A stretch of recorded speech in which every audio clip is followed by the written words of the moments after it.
Hello সবাইকে, সবার কী অবস্থা? তো আজকে আমরা দেখব কেমন করে আমরা আমাদের জাজা স্টুডিও ইউজ করে ফটো এডিট করতে পারি। তো তার জন্য আমরা প্রথমে যাব হচ্ছে স্টার্ট ফর ফ্রি। তো এখান থেকে আমরা সাইন আপ করে ফেলবো।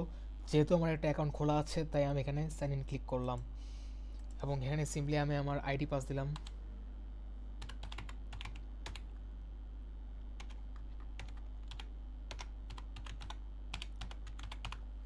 দেন পাসওয়ার্ডটা দেব, এন্টার। তো আমরা কিন্তু এখন আমাদের জাজা স্টুডিওর ড্যাশবোর্ডে চলে আসছি। তো এখানে হচ্ছে আমরা যে আমাদের এখানে অনেক কিছু আছে, যেমন প্রপার্টি এডিটর। এখানে হচ্ছে আমরা বিভিন্ন ফার্নিচার বসাতে পারবো আমাদের রুমে। তারপর হচ্ছে ভিজুয়াল স্টেজিং। তো একটা ফার্নিচার আমাদের রুমে কোন জায়গায় রাখলে কেমন দেখবে তা আমরা এটা ইউজ করে দেখতে পারি। তারপর আমাদের কাছে আরেকটা আছে, সেটা হচ্ছে ভার্চুয়াল ট্রাই অন। তো আমরা এখন এটা মিলে ট্রাই করব। তো এখানে দেখতে পাচ্ছি আমরা আমাদের দুইটা অপশন আছে। একটা হচ্ছে আপলোড মডেল ফটো, আর এটা হচ্ছে আপলোড ক্লোথিং ফটো। তো এখানে হচ্ছে আমরা মেনলি আপলোড মডেলে হচ্ছে আমরা আমাদের যে মডেল আছে সেটা আপলোড করব। তো এখানে আমি ক্লিক করলাম। তারপর এখানে আমি আমাদের মডেলের পিকটা সিলেক্ট করলাম।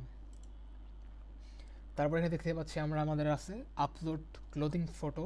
এখানে আমরা ক্লিক করে আমাদের যে কাপড় আছে কাপড়ের পিকটা আপলোড করলাম। দেন আমি ক্লিক করব হচ্ছে জেনারেট ইমেজে।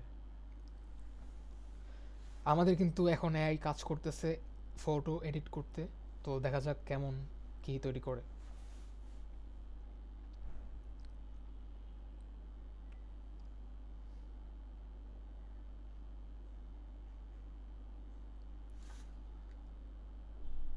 তো গাইস, এই যে আমাদের এআই মডেলের ছবি চলে আসছে।